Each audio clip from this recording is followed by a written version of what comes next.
First off, I need to apologize for the quality of this video because it's going to be shitty.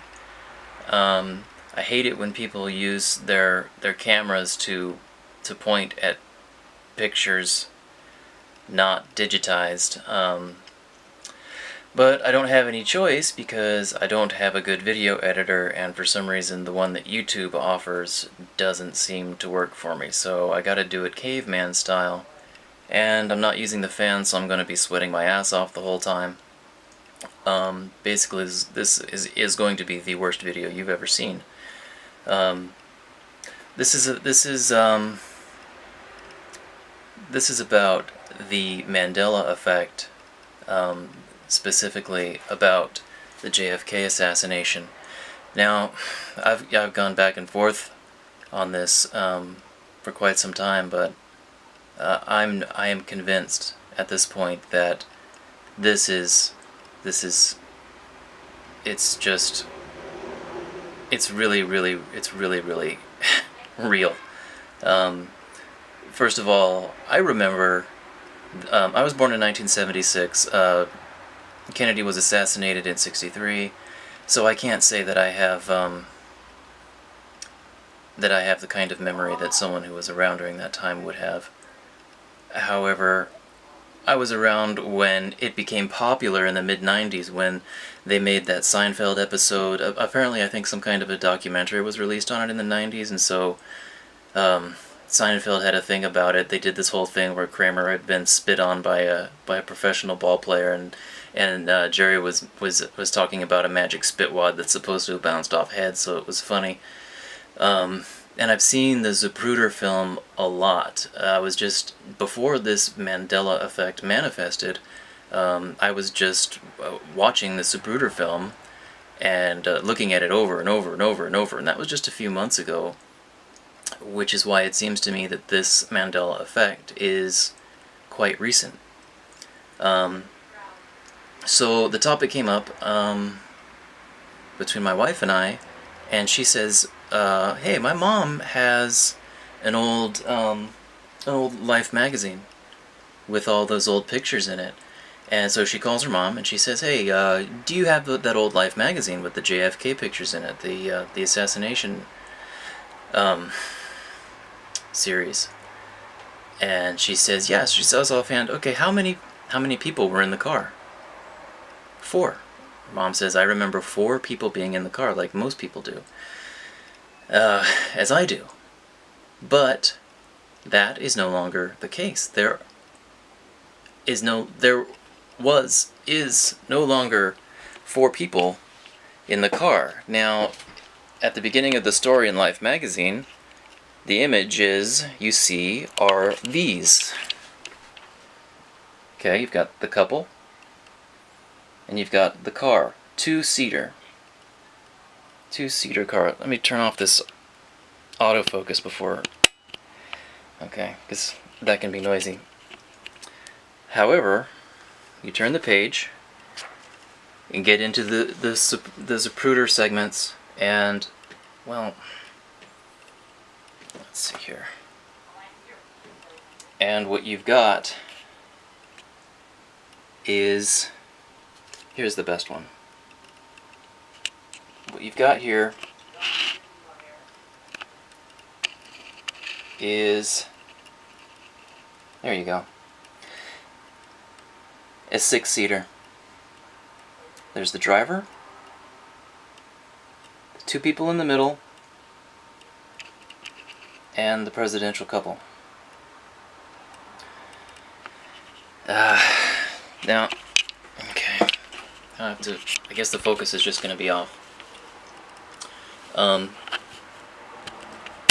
Now, I don't remember it being that way. Not only do I not remember it being that way, but there's also, in the Zapruder film, you see the driver turn around and shoot Kennedy. In the Zapruder film,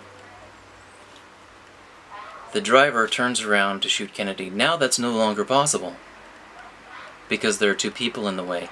Now, Jacqueline shoots him. She pulls him down. She very visibly maneuvers him into a position, and then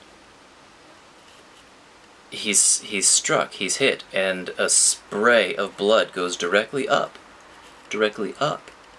and a poof of smoke comes out from behind his head. In the new reality, Jackie Kennedy, shoots him. Now, have you ever heard that before? How many theories have you heard about the Kennedy assassination? You may have heard that there was a second shooter. You may have heard that the driver did it, which is no longer possible. Have you ever heard, until within the last month or so, that Jackie Kennedy did it? I don't think so, because I never did. I mean, that is completely alien. It's completely new and completely alien. Now, as we've seen with these Mandela effects, you can often find remnants of the original version of whatever effect you're talking about. And there's one for this. A museum dedicated to the event, which shows the couple in a two-seater car. That's them in a two-seater. Alright, and because I wasn't able to show you the pictures very well from the magazine, let me see if I can find a better one. Alright, just to god damn it. Just to drive this home.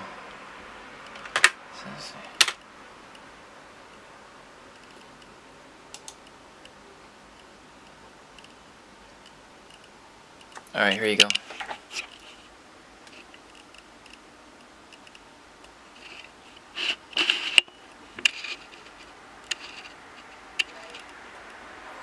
Now you can see there's a room. You can see the people cowering in front of them. Those people did not used to be there. And they shouldn't be there. Now here's the clincher.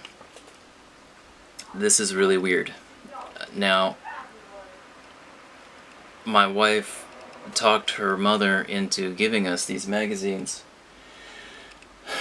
for some reason, and she said to her, because we wanted to see the pictures, so she says to her, look in the magazine before you bring it over, look in it, and tell me how many seats you see.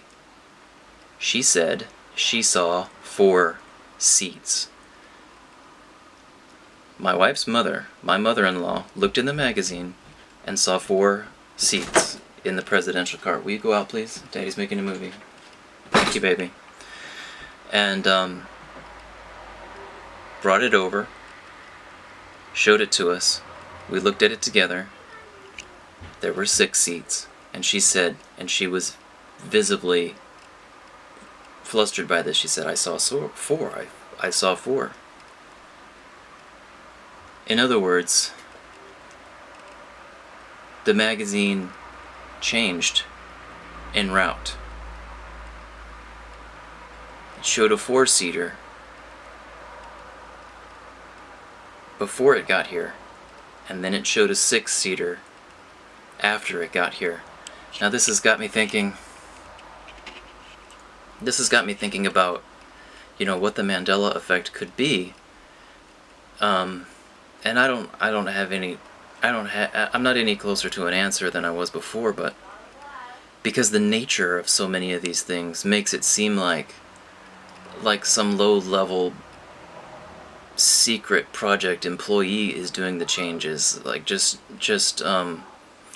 haphazardly applying patches to things that were changed due to some kind of funky time manipulation, because the changes are so willy-nilly, they're so inappropriate and strange, and they don't they don't seem to be done by someone who cares about the thing that they're changing. It's just like a spackle job. So that makes me think that it's human beings doing it intentionally in order to achieve some other relatively unconnected goal. But when something like this happens, it makes me think that it's changes in the collective unconscious, or the collective conscience, that's doing it. I don't know, but this manifestation of the Mandela effect is definitely significant, and it's definitely very difficult to dismiss.